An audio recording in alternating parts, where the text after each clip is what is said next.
What is going on, everyone, and welcome back to Shooting the Shit Uncensored. You know who this is. It's the dad bod god, the bald, the beard, and the fucking beautiful Piers Austin. And tonight, man, we got a special one for you. We have the owner, the El Jefe of WSW, World Series of Wrestling, in the house, Adrian Manera, and I'm excited to have Adrian on. This is one interview that I've wanted to have to do in quite a while, and I'm glad to finally bring it to everyone out there. But before we get into this conversation with Adrian, I need to take a quick pause to tell you about Sleefs.com. That's SLEEFS, Sleefs.com. If you or someone you know is an athlete, you need to go and check out Sleeves. They've got all your athletic gear and wear covered. They've got armbands, compression pants, compression shorts, headbands, boots, mouth guards, and they've even got those dirty boxes that you know I'm always rocking. Now, these dirty boxes are the most comfortable boxes that I own. Like, legit, I got rid of all my other boxes. They stay dry, they stay fresh, and they've got funky designs on the front of them to keep that special person in your life giggling when the belt buckle comes undone at the end of the day. So go and check out Sleeps.com. Use that promo code MWAPOD to get a 10% discount on your final purchase. Also, wherever you're finding us, I appreciate it. If you're tuning in on YouTube, please like, share, subscribe, all that good shit. Tap the little red button and tap in, because you know I'm bringing you some of the best conversations in professional wrestling, MMA, entertainment, you name it. We're bringing you whatever we can, and we're bringing you some of the best, so you're not going to be disappointed. Also, if you're listening on a podcast platform, please give me a 5-star review, baby, please, because it helps with our analytics. It helps us bring more amazing conversations to more amazing fucking people like yourselves. So get to clicking and help a brother out. But I've talked enough shit. Now it's time to shoot the shit with the one and only Adrian, and I'm going to bring him out right now. So let's get into it right now, baby.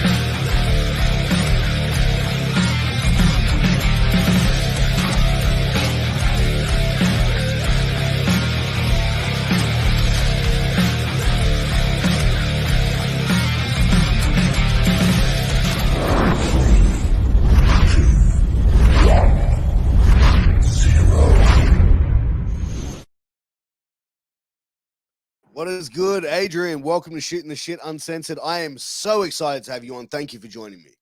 It's a pleasure to be here. Just seeing that lineup of people you've had before in that intro. Wow.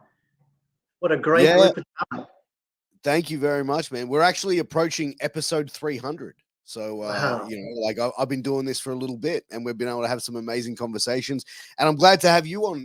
As I said in the intro, Adrian, I've been wanting to have you on for a while, and I'm glad we've been able to make this happen. So again, thank you for giving your time to make this conversation happen. My absolute pleasure, mate. Super excited to shoot the shit with you, my man. That's it, man. Well, look, let's get straight into it. You know, like, Adrian, because like I did a little bit of research about you, and looking into it, like when I saw World Series of Wrestling, I thought this has got to have, someone has got to be behind this who comes from this pro wrestling background. And then it's like I did a little bit of research, and I'm saying, oh, hang on a second, you come from the business background and these other areas. So I wanted to tap in a little bit about you, Adrian. Like, whereabouts did you originate from? Where did you grow up? And how did you break into business before we'll get into the wrestling business? But tell us a little bit about you. Okay, I'm Adelaide born and bred. I'm 44 years of age, and I grew up, loving just that 1980s WWF wrestling. So that's what I really grew up loving. And you talk about business. My family's been in business their whole life, so I've sort of had an entrepreneurial upbringing just in everything I've ever done. So you talk about business. Well, the first business I ever ran was a wrestling promotion called Ultimate Championship Wrestling in 1999. I was 20 years old. I was at uni at the time, and I thought, you know what, I've loved wrestling my whole life. Let's see what I can do. There's other fans out there, not just me, that I see at the local Video Easy, hiring videos. So I'm sure they'd love to watch your show. So yeah, I put on my very first show at Theberton Theatre here in Adelaide. I nearly sold it out using basically Adelaide, Melbourne wrestlers, a couple of guys from Sydney, and started doing it that way. So that was sort of my early promoting, I guess. Finger on the pulse in that kind of thing. And then from there, I finished uni, I started working, and then I went into the business that I'm in now. It's a furniture chain here in South Australia and regional Victoria. So yes, that's my main business, my main passion. And obviously, World Series Wrestling has evolved along the way, and that seems to take up a lot of time, but I love doing it. So it's definitely a passion. Well, because that's the thing. Like you run 3 businesses, right? Like, or you're a part of 3 companies, right? So Yes. Haggle Co., World Series Yes. Wrestling, and Yeah. One Degree Studio. Yes. Yeah. So, like, you're also a family man, right? Kids. Yeah. Married, 3 kids. Yeah. Yeah. So how do you find the time to be dad, husband, and also run 3 companies? You know what I mean? Because there's only so much hours in the day. There's only so much time that you have. How do you find the time to manage all of this? You know what? You surround yourself with amazing people. So, like in the Haggle Co business, we've got a lot of staff, and they're all great managers looking after each store, each division. And my marketing team, they're like my best mates. We work together every day, and the morning could be Haggle Co, the afternoons shooting the shit, talking about wrestlers, what wrestlers we're going to bring in. Yeah. Me filming some content for that.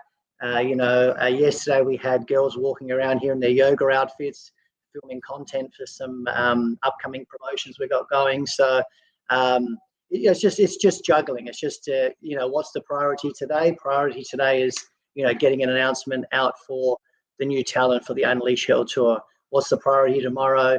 Our sale for Haggle Co going on TV next week. So it's just really time management, organization.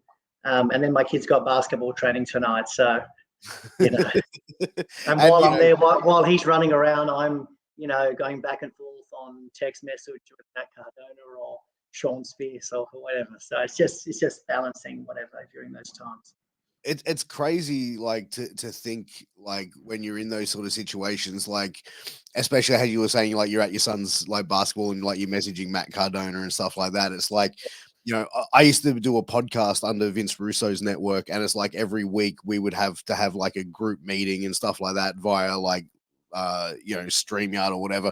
And it's like I was sitting here and it's like there'd be Stevie Richards, Vince Russo, Stevie Ray, like basically a lineup of like legends in the wrestling business. And it's like 4 in the morning, and I'm like sitting there just like going, how the fuck did I get here? Like, you know what I mean? Like, it's sometimes like, do you feel like you're in those moments, right? Oh, it's crazy. I never forget going back a couple of tours ago. I literally walked into my son's basketball training on a Sunday afternoon. Kids everywhere, parents, this and that. And they're all walking to their courts. My phone rings, and it's John Morrison. And we start chatting, and he was flying out that week to come to Australia. And I hadn't seen him for a couple of years because of COVID and whatever. And we're chatting, and he goes, what are we going to do with my name? And I said, when we spoke earlier, we're talking about, Johnny Superstar, because that was the name he had just come out with in Mexico, and I said to him, apologize for the background noise, so you can hear these whistles and balls bouncing and all the rest of it, at the basketball training. And we're chatting, and I said, mate, ever since I bought you out a few years ago, I said, I've always wanted to call you Johnny Down Under. And he goes, oh, I love that. And he goes, yeah. I said, okay, cool. Anyway, so we chatted about that a little bit more. So it's funny how things just come about at certain crazy times. It's not like in a boardroom having a meeting. It's just random things like a kid's basketball training. But yeah, it's fun. Exactly. How do you, like, compared to other businesses and how other businesses run, right? When you got like like I know you did like promoting back in '99, and I do want to touch on that, but I just had this question: is like, how do you see how the current wrestling business is operated? Like, do you see it's on par with other businesses as far as professionalism, how things, the operation of how things work? Like, what's your take on it? Okay, I can only really comment on the way we run World Series Wrestling. I don't know how other wrestling promotions run. I mean, I hear Sure. things, but as far as my insider knowledge, I don't have any.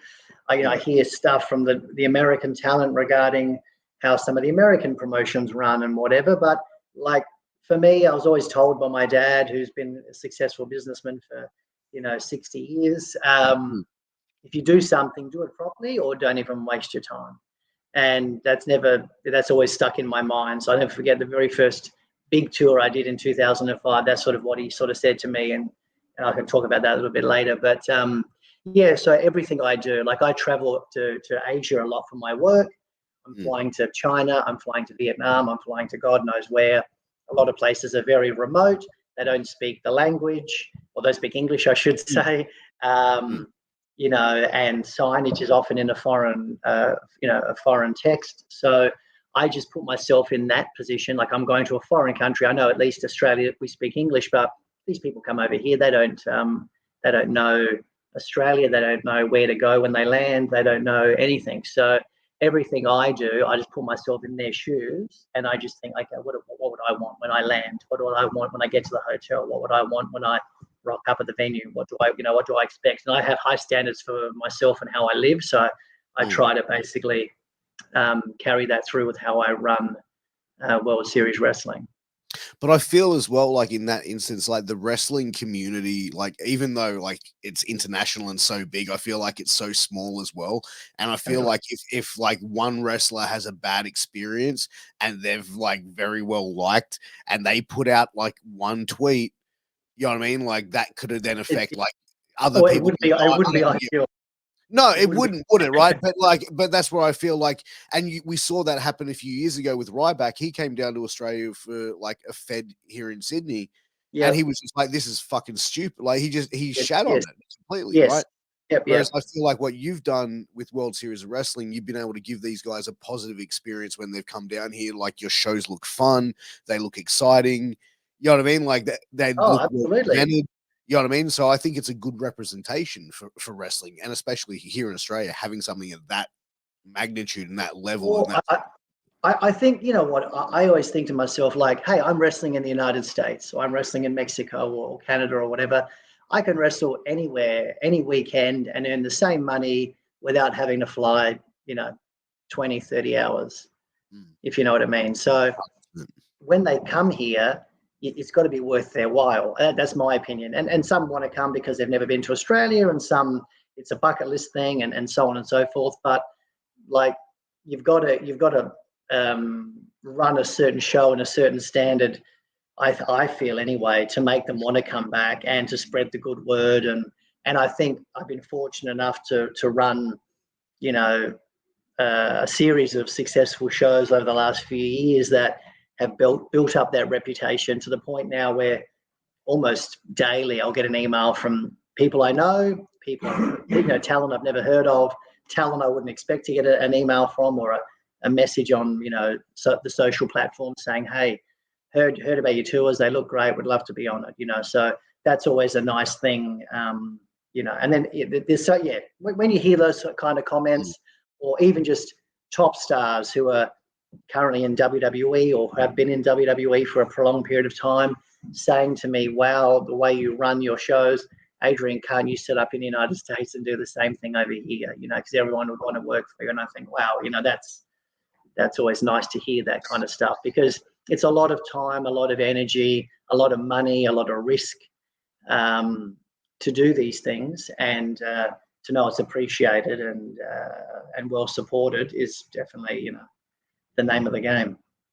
I feel like putting on a live events can be pretty scary, right? Like for being a promoter to do that, because it's like what's going to be your return of investment? Are you going to get people through the doors?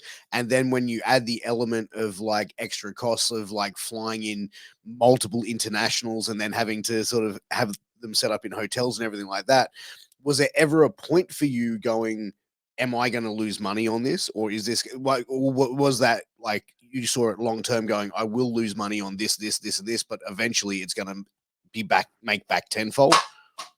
Yeah, sure. I'll be very frank. So, in my dabblings of as a 21-year-old promoter with Ultimate Championship Wrestling, Thebby, the shows were called Wrestle Rage. Although they were smaller local shows, there was still risk, and thankfully they were all profitable for me.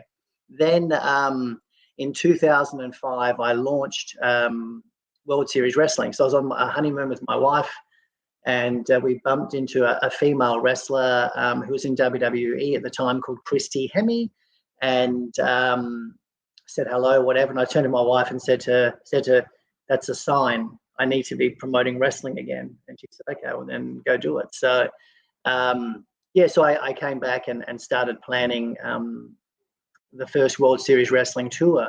And really, I put myself, I'm a fan at the end of the day. I love it. So I just sort of thought, well, what do I want to see? And at the time, WWE was an average product, and it was the only product. And I just sort of thought, well, when I say the only product, that's not correct. There was obviously Ring of Honor, there was Impact Wrestling, and that had a following, but that was a little bit underground, like especially Ring of Honor was quite underground. So yeah, absolutely. There was buzz around guys like Samoa Joe, AJ Styles, and his feud with Christopher Daniels was the hottest thing that wasn't WWE.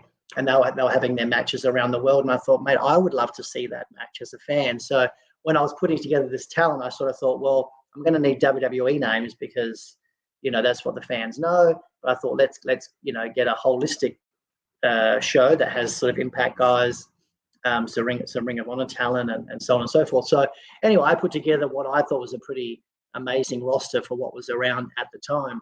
And I just never forget my dad saying to me, this is when he brought up if you're going to do it, do it properly or don't even waste your time. So he goes, whatever venue WWE ran, you run the same venue. He goes, Dad's got big expectations. Oh, no, just big kahunas, that's all. So he goes, you want your fans to think it's WWE coming back. This is what you need to do. So anyway, I took his advice, and when I say I ran the same arenas, not quite. So we did Newcastle Entertainment Centre, we did Vodafone Arena, which is a massive. Yeah, it's huge. Which I think is called Hisense Arena now, and we did the Homebush Olympic Park Sports Centre. We had Test, we had Jeff Jarrett, we had Rhino, the Dudley Boys, Gail Kim, all sorts of people. Anyway, long story short, promoted it, huge buzz, a lot of interest. And back then, the internet wasn't really like it is. Nowhere near like it is now. There's no social media. Like I'm faxing contracts to the Dudley Boys who are in Japan at the time, and they're faxing back to me at my office and whatever. Anyway, so I was crazy. I didn't even know how to put it off. In hindsight, just trying to communicate with people with that technology the way it was back then. But long story short, tickets went on sale first week, bananas, like a million times better than what I could have anticipated. And I thought, fucking hell, here I am, 25 years old, 26. I'm going to be a fucking millionaire. Look at me. I'm King Dick. Like, that's honestly what I thought to myself. Yeah. Then, and I thought, thank Christ there's other wrestling fans out there that want to come and watch what I think is good, And then during this time, like during my negotiations with the wrestlers and announcing the tours and running the ads on Raw, on Foxtel and all that kind of stuff, the TV ads, I got like a letter from the WWE legal department about something or other, and I just fucking died. Like I just shat myself. And in hindsight, it was nothing. And I had a couple of friends who are lawyers, and I said, hey, look at this. He goes, we can go back and da-da-da. I said, I'm not fucking going back, mate.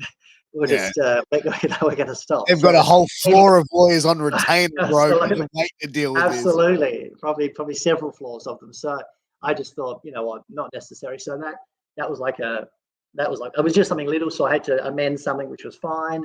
But again, I just thought, fuck, they're aware of me. How crazy. Here I am, this young fucking 25-year-old guy having a crack. And obviously they don't like someone stepping on their toes, And then all of a sudden, like I'd signed Matt Hardy for that tour. And and then all of a sudden, because he was a free agent, and then all of a sudden and that's around the whole time he split from WWE with the whole Edge and the league. Yes. Right. So I'd signed Matt Hardy for the tour anyway. And he was supposed to be at the main event with Jeff Jarrett. Then all of a sudden, oh, sorry, dude, I'm going back to WWE. Okay, no worries. So then, that didn't pan out. And I'd signed Vampiro for that tour, if you remember Vampiro. Yeah, But then I've he interviewed. was saying, oh, sorry, dude, it's my daughter's birthday that weekend. I can't be away for my daughter's birthday. No problem, dude. So, so there's a few things like that happened. I'd signed Mick Foley for the tour. Wow. And I still, up until the day we're at the airport waiting for people to come, I was expecting Mick Foley to come off the plane. He had signed with WWE. They brought him back, I think, literally just to get him off these tours, And that Monday night he appeared on Raw, and the agent who I was dealing with said, "Oh, no, WWE know about your tour. They're going to put him on a flight, and he'll arrive when he's supposed." I said, "Okay, great." So here I am, standing at the airport. Here comes Jeff Jarrett. Here comes AJ Styles. Here comes Samoa Joe. Whatever.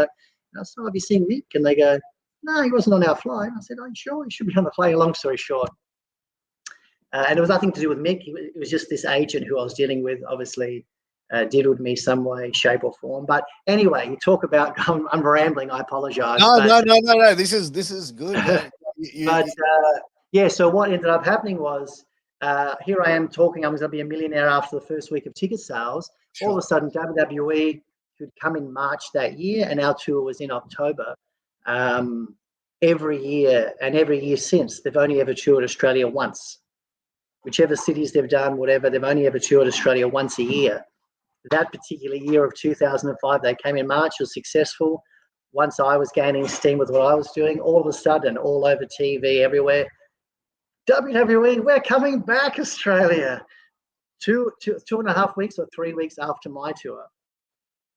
So here I am in the early ticket sale stages. All of a sudden, hey, the WWE's coming back. That was a handbrake for my tickets.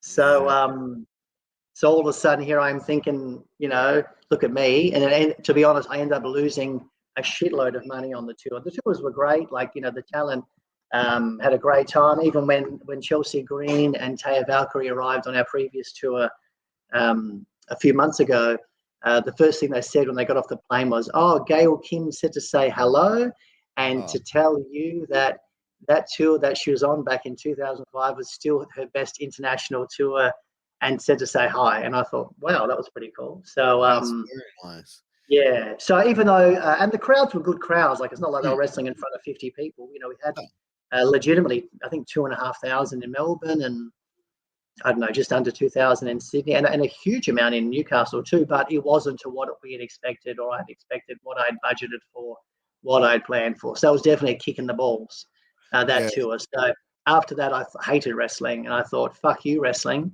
I don't like you anymore. Especially when you lose money on it, right? That's when it's even hurts. And it wasn't $10 or $15, So yeah, it was a shitload. But anyway, I got over it, and then a couple of years later, did it again on a smaller scale. And then by this stage, Haggle Co was sort of in full flight, and I found that to be a much easier way to make money. And I enjoyed doing it. I was traveling a lot. I was in China probably 6 times a year and whatever, sourcing product. And and wrestling, I think, had waned a little bit. Like, there wasn't that buzz. There wasn't it was around, but it wasn't like it was a few years later, or what it had been a few years prior. So I sort of thought, okay, what's time to give it a rest for a little while until, and that's why I gave it a rest for a number of years. And then like around sort of like 2015, 16, my son, who's now nearly 14, he was interested in wrestling a little bit, like AJ Styles,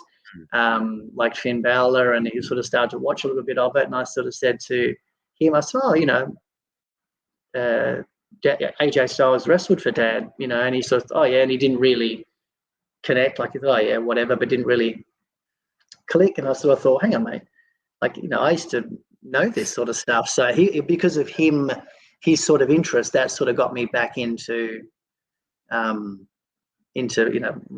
resuscitating World Series wrestling and bringing it back in 2017.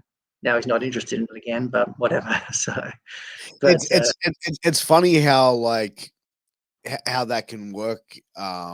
you know, with the, and you said like the ebb and flow almost of like wrestling, how it's like hot, then it sort of like drops off a little bit and it goes thing. I kind of find like that happens every like 10, 15 years. It's like wrestling is like so hot where it's like the top thing in entertainment. Yes. And then it's like, it gets to about here and then it's like, whoa, but then it goes back up. There's then up and like that. And then you see it happen like the 80s, the 90s was like, then the back end of the 90s it starts to rise, Yeah. the 2000s, and you know what I mean? But as far as WWE is concerned, like, you know, when they sort of started like aggressively more like, you know, sending you stuff like this and going out that way, I feel like WWE is like, they kind of look at it as like, hey, no, the world is ours. Like we conquer Of this, course. like, Yes.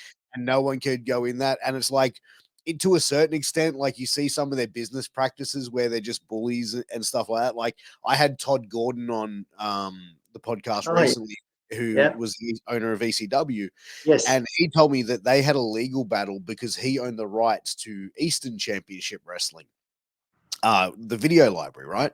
So, sorry. And what happened is like WWE started using those video stuff, and he contacted him saying, no, you own Extreme Championship Wrestling Library, not the Eastern side, which is what they were from 92 of to course. 94 Yes. or whatever. Until Shane threw the belt in the bin. Yeah. Yeah, and then they sent him a legal letter saying, "Let's fucking go, motherfucker. We'll see you in court. Let's do it. We'll battle it there." And he just went, "Oh, well, I'm obviously not going to win this battle." So he decided to leave it at that because it was like he knew there was no way of doing that. So I think WWE, and I've heard stories of them doing that. They'll just sit there and go, "Okay, we'll tie you up in court till you get it right." Of course. Yep. And it's just not worth it. Yeah, I mean, well, it's, you know, in a way, it's like good business from them because they've got the money to back themselves like that. You know what I mean? So, Of course. And now the news has come out that they've done the deal, or they're in a letter or agreement or whatever it is with Endeavor UFC. So that'll be interesting to see how that pans out over the years to come. well, the thing is as well, like Endeavor, like Ari Emanuel is one of the biggest agents in entertainment history in Hollywood. Okay. Like, he was do you remember Entourage? Of course. So Ari Gold is based on Ari Emanuel. Okay. Like that is like the Ari Gold. So I saw the press conference that he did with Vince McMahon sitting there with like Vince's little evil Mo, and it's like I was sitting there going, "Is this guy going to start dropping some insane shit in this?" Like I was expecting to see like the Ari Gold, but like Gold, but like I think now like with that having that umbrella of Endeavor and then having UFC and then having WWE under it, man, I think that's going to be one hell of an unstoppable force. And I think you won't see it for another 10, 15 years, but it's going to be massive. Oh, I agree. It's huge. It's exciting. Do you think we'd see that? Say again? I was just, sorry to interrupt, but I was going to say, do you think we'll see crossover and we'll see more UFC stars becoming professional wrestlers? Well, that was my first thought. I thought if there's money to be made, they'll definitely, I'm sure they'll do it. But, to think about it, like Vince McMahon bought the business from his dad in, whatever it was, the early 80s for $1 million, which even then was a lot of money.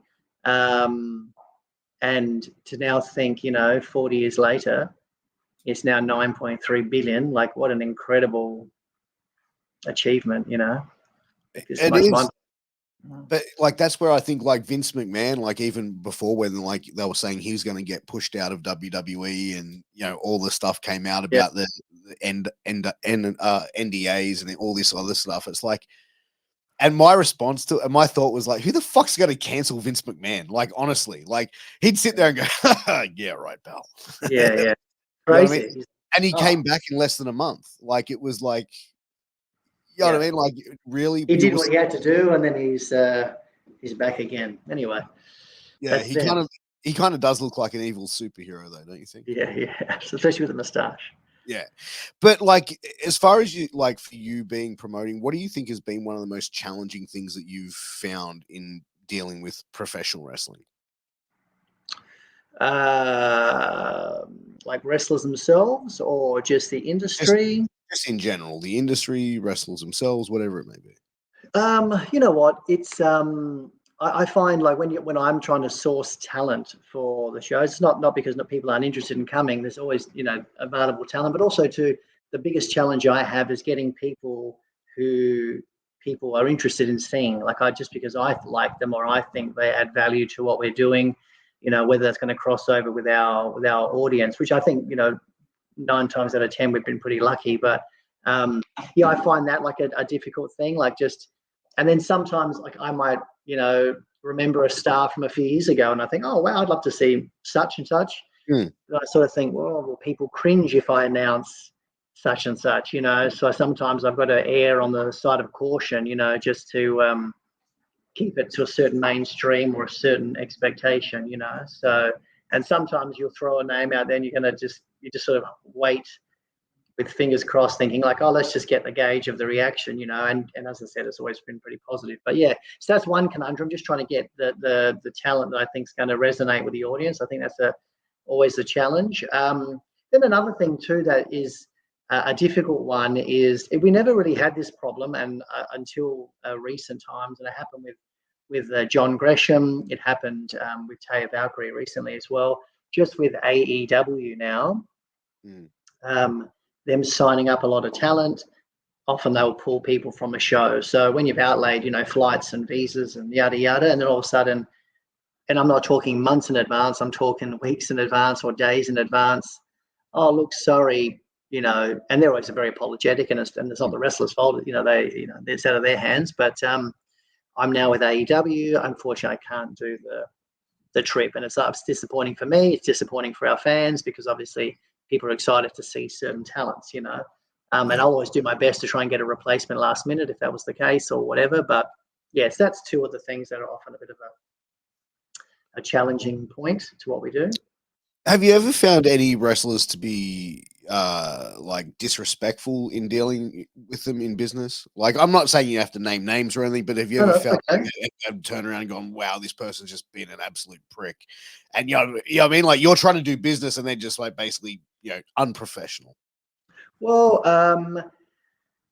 I think everyone I've dealt with really, especially these days, like when I say these days, since 2017 onwards, it's like wrestlers are a little bit of a different personality. So they've all been super pleasurable to deal with, easy to work with, really. Like, no, I couldn't think of anything that was difficult. Some of the personalities back like in 2005, they were a little bit more Cowboys.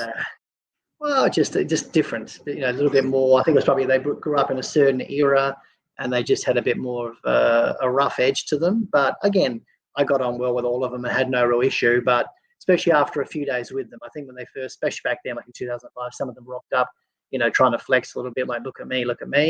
And then after a couple of days, everyone sort of calms the fuck down and realizes, hey, it's all good. And by the end of the tour, everyone was fine. But nothing crazy. Sometimes in recent times, you deal with a couple of wrestlers who I was interested in bringing out, and some of their prices or their expectations or their whatever were just completely, ridiculous. But, that's maybe their way of saying, look, I'm not interested in coming, or I'll only come if you pay me X. And it's like, well, you know what, we're not that desperate. So, but nothing that I can really. I feel like that's the case for a lot of them. Sometimes it's like they give like a blowout price of like, yeah, this is what it is, or or sometimes they're just trying it on for luck to go, let's see if this person's a money mark and I can get an extra $1,000. Is he 100%? Yeah, I mean, I think now my name over in the US with a lot of them, I think maybe has some a little bit of value. So I think generally when I touch base with someone, they're always back to me within a few hours, if not a day, with a response, whether they're available, unavailable, interested. Even if they're not, or they're busy, or they can't, they'll always come back and say, oh, look, thank you so much. So I think because I've been sort of doing it off and on for 20 years, maybe there's a little bit of, goodwill out there that people sort of... You've built credibility. I'd like to think so, yeah, or a little bit. So that at least when I reach out, it's like, oh, this guy's legit. I've heard good things.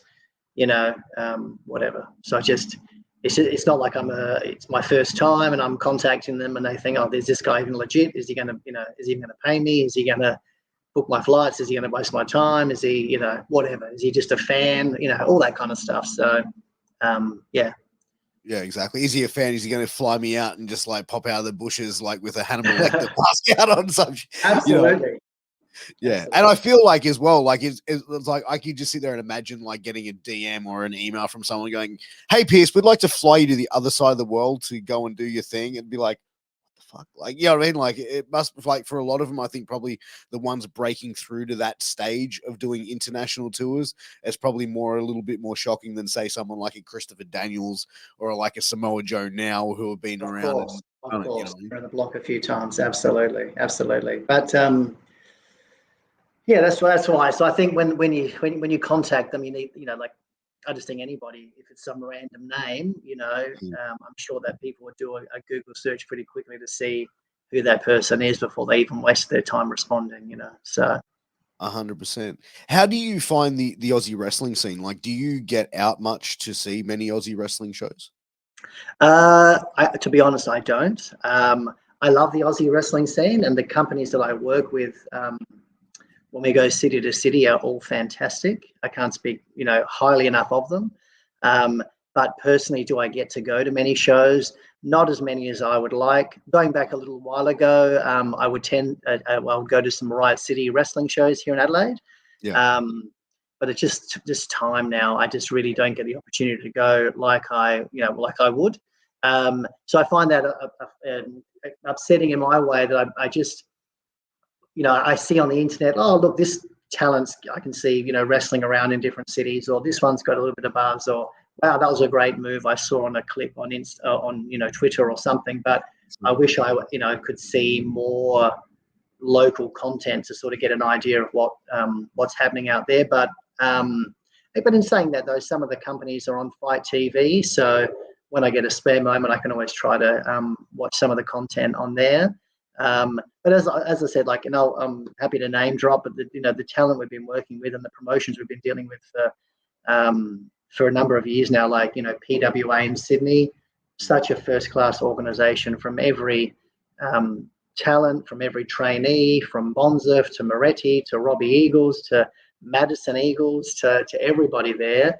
Just such a pleasure to work with them in Sydney. I wish I could work with them, more regularly. Just such lovely people. As can't speak highly enough of them. PCW, Stephen Pullen in Melbourne. Just such a pleasure. Again, pleasure to deal with. So hospitable. Couldn't ask for more from a human being. So good.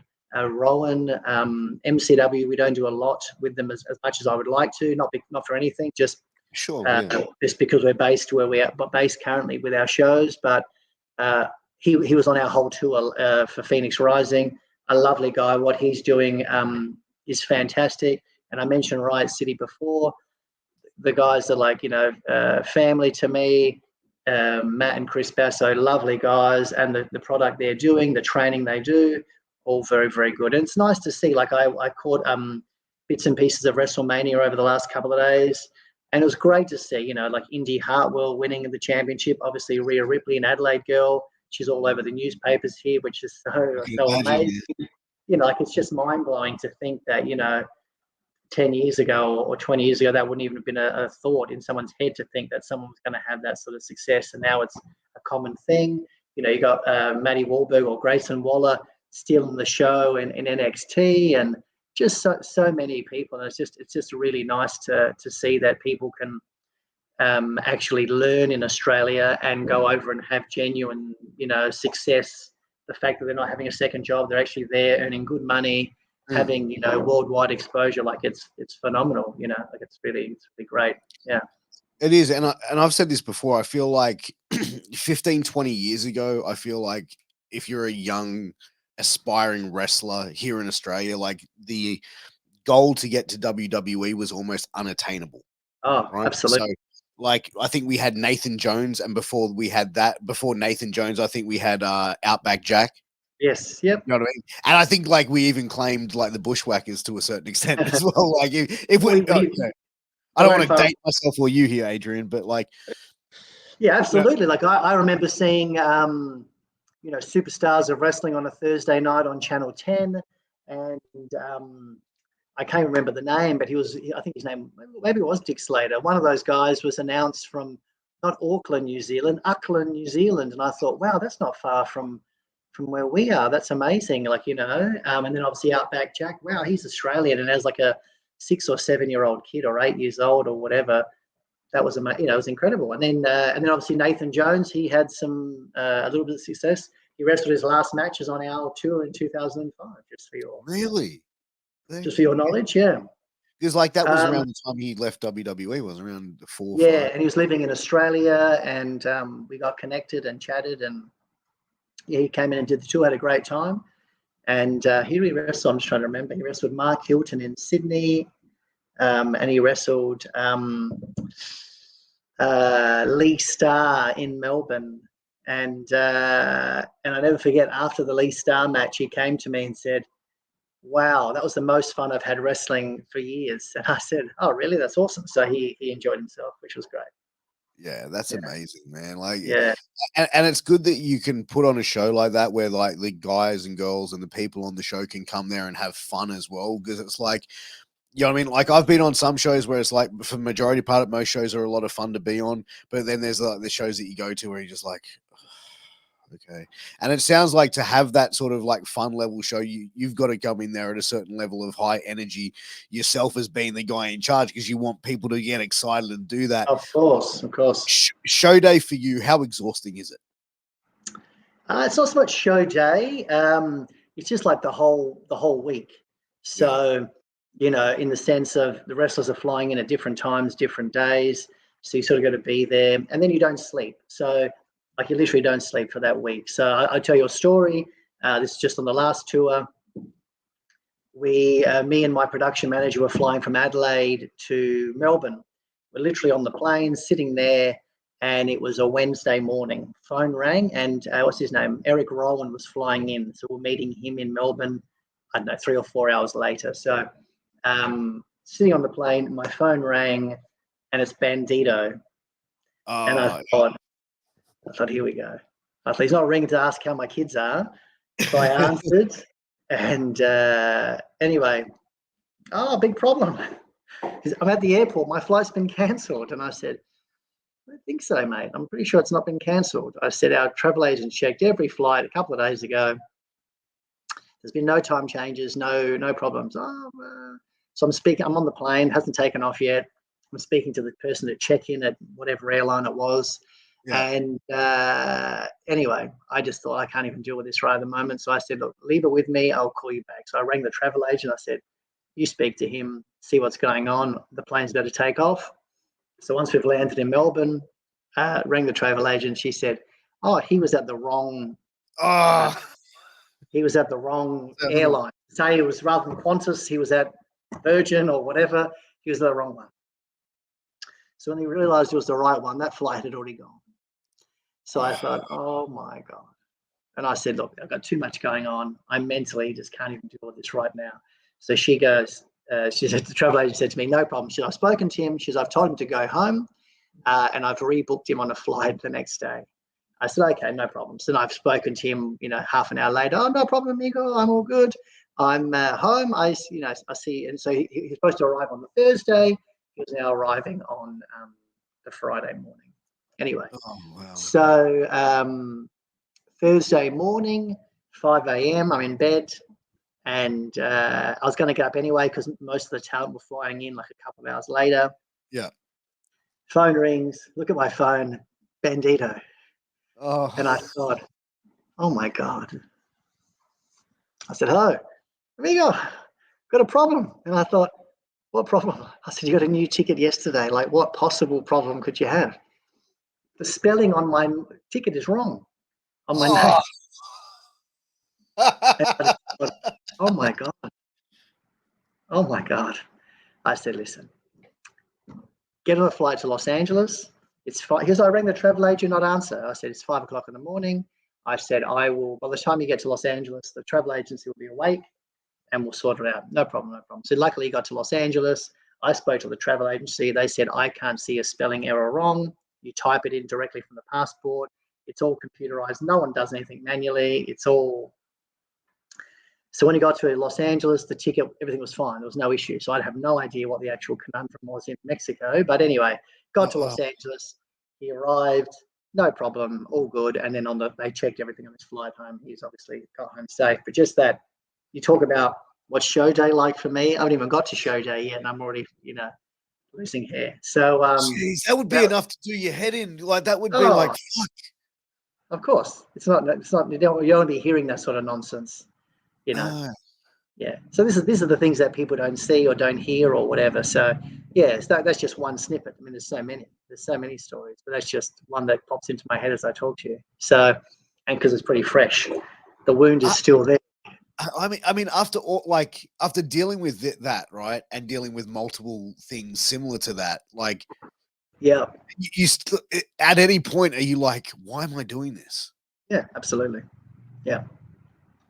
So in 2018, 2019 maybe, we had done a couple of tours, and the last one we had the Lucha Brothers, Pentagon, Phoenix, whatever, and it just got to a point where I sort of thought, even the fans, I just sort of thought, you know what, going to all this effort, almost they seemed unappreciative.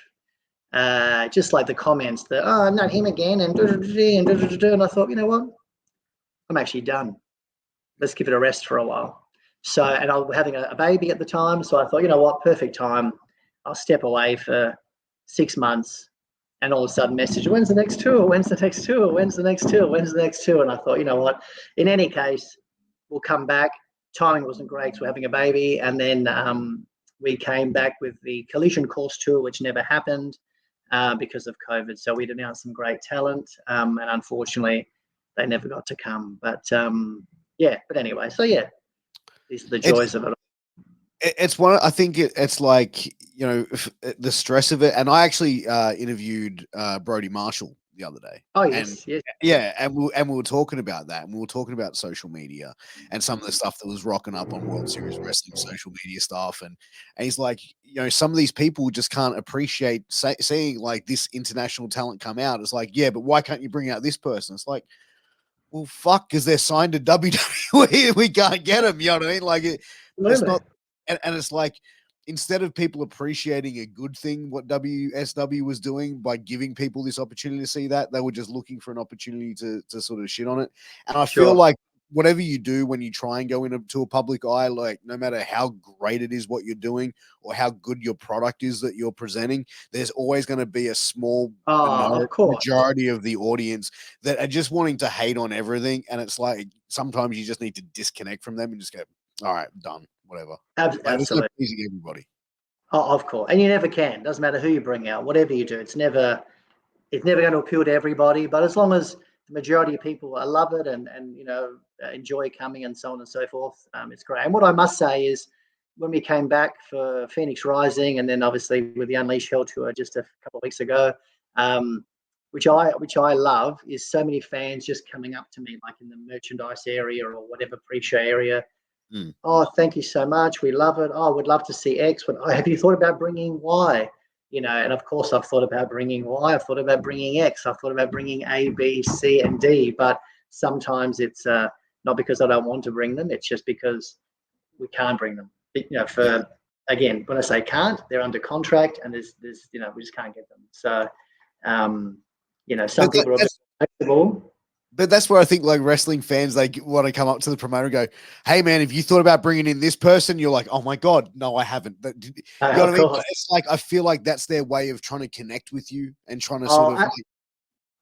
Absolutely. And if they didn't come up to me, then I'll be like, oh, why aren't they coming up?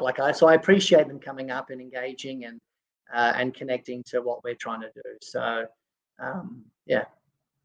It's good. I mean, I think like, as far as like, with the fans out there, like, there has to be a level of appreciation for the product that they're getting out there. And I think for the most part, the Australian wrestling fans, definitely turn out in droves to a good product. And I think that, what you've built over the time has been spectacular. You've been able to put some amazing shows on. But it'd be remiss of me if I didn't ask about the heel turn that Adrian made. Oh yes. So yeah, I mean, like, let's like, who came up with that idea? Because I kind of got reminded of like Paul Heyman around 2006. when he did Okay. the same thing? Or was it no? It was the Shane McMahon spot. Sorry, with a Okay. 1, 2, and then the double fingers. I was like, Ah, yes. cool. So how did this like? Who came up with the idea of inserting you into that match and turning you Okay. into it? Sure. So I'll give you a little bit more backstory. So I've never been involved in anything on screen. When I say on screen, during the shows. And Yeah. honestly, I don't really have much desire to be involved, and I never really had. But last tour or previous tour to that, Buddy Matthews came up to me and said, Adrian, you're on all these videos hyping the thing. You love getting your face out there or something. I want you to come out tonight and, do this promo or something. I said, dude, people aren't interested in hearing from me. And he goes, no. So he was the one that sort of got me out in front, basically. And then by the time we got to Sydney on the July tour last year, he sent me a text from the plane. So what's the plan for tonight? And I said, you already know the plan. Like, we've already got, it's already organized. No. Let's, I want you to come out and wrestle a match. I want you to do this and that. And I'm thinking, oh my God, like, what are you doing? Anyway. So long story short, I got involved in that match in Sydney, which was a lot of fun, and which I'm glad I did. And I think it went over well and all the rest of it. Then this tour, John had been talking to me leading up to it, and he sort of said, during a match, I think it'd be great if you come out and maybe you take a bump or something. I said, no worries, mate. I'm around. If you want to use me, I'm there. If you don't, whatever. So then it was night 2 in Melbourne. Matt Cardona and Johnny Down Under have come up to me and sort of said, hey, listen, we want you to come out, do it with A, B, and C. And I said, okay, sure, no problem. So anyway, that's basically how it came to be. And that was maybe an hour into the show. Yeah. So halfway through the show, I sort of thought, okay, I need to go out there in the next 40 minutes or whatever it was. And that was it. So, yeah. So that's basically how it came to be. And then in Sydney as well, I got involved, but that was discussed, I think, on the bus to the venue. So, yeah. Anyway, and did you enjoy that moment? Like, because I feel like that's kind of like every wrestling fan's dream is to be involved in something like that. And Absolutely. I thought it came across great. I thought you took the super kick great. I thought the whole angle of it was good. I even like the backstage promo where you like at the end of it, like going, let's go get some espresso martinis. I'm like, yes. That's such a douchey, heely thing to say. And I'm like, that's brilliant. Good for you, bro. Like, it's great. Because what happened was the night before, Matt had cut a promo and it was great. I had no idea what he was going to say. And he goes, Adrian, what are you doing booking us against, Warbeard, which is Eric Rowan, Eric Redbeard, and Matt Basso. He goes, I thought, well, boys, Adrian, we're drinking espresso martinis like that. How can you play me that way? And when I heard it after, I popped. I thought it was hilarious because we'd been out the night before. We had dinner, we're drinking espresso martinis, and I thought that's hilarious. So, when that happened the night after, it was just flowed on from that, basically. That's all. Oh, it was brilliant. But, I feel like Matt Cardona is one guy who's definitely in the wrestling industry risks to come and reinvented himself like Cody did years prior. Like, I feel like he's now like one of those people could go anywhere and sign anywhere. And I think he knows value as well. He's the loveliest guy. And you touched on Cody. Cody came out in 2018 for us as well. Another lovely, lovely guy. Just a pleasure to work with. And a lovely fella just to spend a little bit of time with. But Matt Cardona has been fantastic.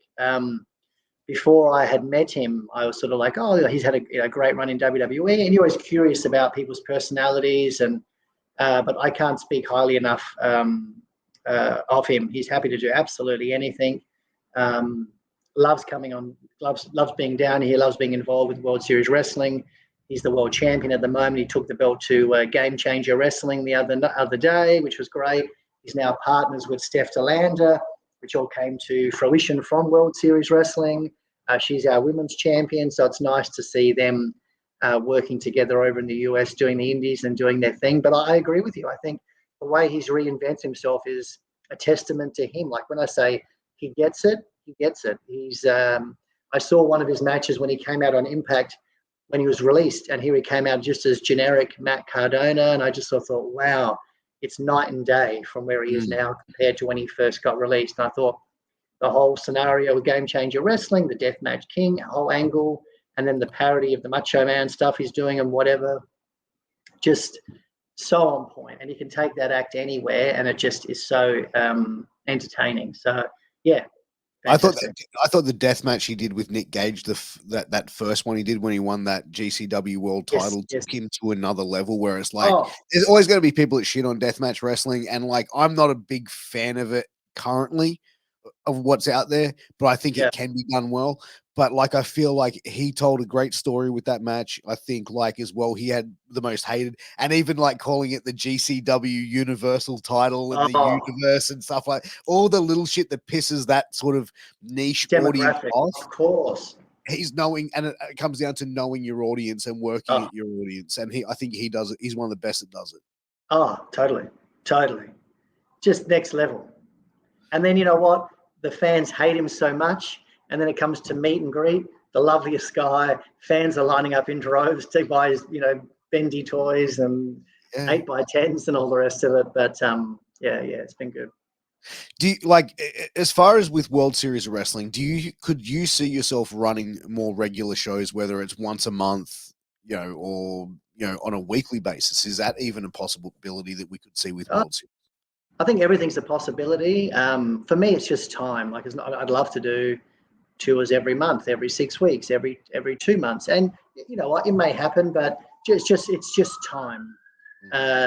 These things, to do them properly, take a lot of time, a lot of resources, and I just haven't got endless amount of time to be able to do it more, and endless amount of resources. So the people I lean on are lent on pretty heavily as it is. So to ask any more of them, I'm sure the table legs would collapse. But honestly, that'd be my dream. I'd love to have World Series Wrestling on television. I speak about it all the time, and I think it'd be a great platform to incorporate, what we're doing currently, and have even more of a mix of top Australian talent on there. That would be a dream. Whether it ever happens for me or for somebody else, I'm sure it will at some stage. But that would be incredible. I mean, I feel like it could be definitely viable for Australia to have a large promotion here, based here. Like, there's so much talent like overseas that isn't signed or is is available. But I feel like if Australia was to do that, like bringing out certain talent that is under contract with AEW might make it. I don't know. Like, it's like, well, they're an AEW star. Why are they appearing on this star? It's like you don't see them on WWE television. You know what I mean? So like, I feel like if there was going to be like a regular show based like that in Australia, I think that there would have to be a definite line of, to separate that, to make that particular brand look bigger or on par with AEW and WWE. Sure. Yeah, absolutely. Yeah. But I mean, it's all, it's just a pipe dream at the moment. But I think, it's definitely a reality for somebody. And if we can make it happen through World Series Wrestling, great. If it's through somebody else, great. I think it'd just be wonderful to be able to turn on Channel 9, Channel 7, Channel 10, or a streaming platform and see a weekly or whatever wrestling program that's Australian orientated. Would be fantastic. And I think that the fan base now is big enough that it would get some decent numbers and a following. I think it would take time, but absolutely, if it was given the right support from the network or from the streaming platform, then I think absolutely it's possible. And also how it's presented as well. I think it would be another huge important aspect. Of course. Yeah, and to present it properly takes a lot of money and a lot of resources. But if you had the backing from a channel, something or other, or whatever, then I think it's definitely doable, and definitely I think, as you said, there would be a fan base, and it would build. You'd have a lot of a big following, and people still talk about the wrestling in the 70s, the Mario Milanos, all those different characters, wrestling from Australia. Sunday, whatever it was. People that older generation still talk about that. So it'd be nice for someone in our generation to have that same conversation about, what we're doing these days. Yeah, because like back in the 60s and stuff, like Australia used to be like a hot territory. Like, huge. You know what I mean? Yeah. We used to have like Dominic DeNucci, like a lot of the but Andre the Giant would come over for tours, and all different kinds. Yeah. It was just part of the loop, and NWA title would be defended here, and all sorts of stuff. Yeah. I mean, hopefully we get to. I can definitely see it probably coming close now in this generation of being something that's going to happen in the near future. Yeah. Probably maybe in the next 5-10 years, maybe. Yeah, maybe. Fingers crossed. Yeah, exactly. But Yeah. it is that time of the show, ladies and gentlemen. It is time for 60 seconds with Piers. How this is going to work, I'm going to start the clock. Adrian has 60 seconds to answer as many questions as he can. Adrian, are you ready for me to start the clock? Absolutely. All right. When we start now. Favorite song to sing at karaoke? I'm a Sexy Boy, Shawn Michaels. What would your autobiography be called? I have no idea. Adrian. What is the weirdest thing you have eaten? Jellyfish. 5-star hotel or camping? 5-star hotel. What is something that you enjoy but you're embarrassed to admit that you like? Kind of like a guilty pleasure.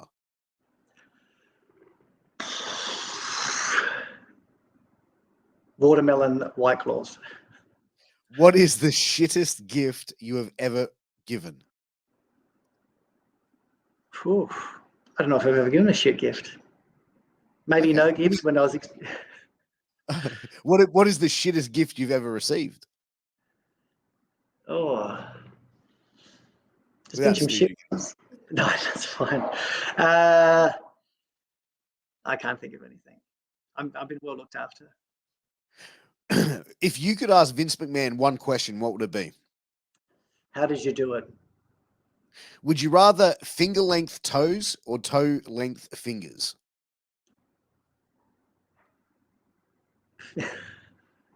Finger length toes. If you could take the credit for any film in history, what would it be? Top Gun. And last question. In 5 minutes' time, you are being shipped to outer space. What 2 personal belongings do you take with you, excluding human beings? Phone, provided there's reception. And I don't know, a book. That has been 60 seconds with Piers. Adrian, I appreciate you coming on. This conversation's been great. I've had a lot of fun talking with you. I genuinely have. And I'd love to get you back on for a part 2 somewhere down the line. But where can everyone follow you on social media and also World Series of Wrestling? And where can they keep an eye on tickets, etc.? Sure. So World Series Wrestling, we're on all platforms, just at World Series Wrestling on Instagram, Facebook, Twitter, YouTube. You can watch some old matches there as well. If you haven't seen us, check us out on Fight Plus. You can watch the recent tours, some great matches, great memories. Me personally, I'm Instagram at Adrian Manera. And tickets are on sale now, worldserieswrestling.com.au for our full throttle tour when we go coast to coast, every major city this October. There you go, guys. Make sure you go and check it out. Also, Adrian, I end every interview with this one question, and I'm going to ask you it now, is what is one question that I didn't ask you in this podcast that you wish that I did ask you, and how would you have answered it? I didn't think about it that heavily, to be honest. I enjoyed our conversation. It was great. One question, what was it like dealing with Austin Aries? Okay. And how would you answer? He was great for the most part. Because everyone always wants to know about Austin Aries because he kicks Hooter quite a lot. He's got a little bit of a reputation. There's a situation in Brisbane with the ring, which got a lot of discussion many years ago, and I often get asked about that. But yeah, apart from that, all good. Fair enough. And I think maybe we'll leave that for part 2. We can get into that sort of stuff about Austin Aries in the second part. But Adrian, again, thank you very much for your time. I appreciate you. Also, everyone, appreciate everyone for tuning in. Make sure you go like, share, subscribe, and go and check out our sponsor, sleeps.com. Use that promo code MWAPOD to get a 10% discount. But until next time, we'll see you again very soon. Adrian, I appreciate you. Take care, guys. Peace.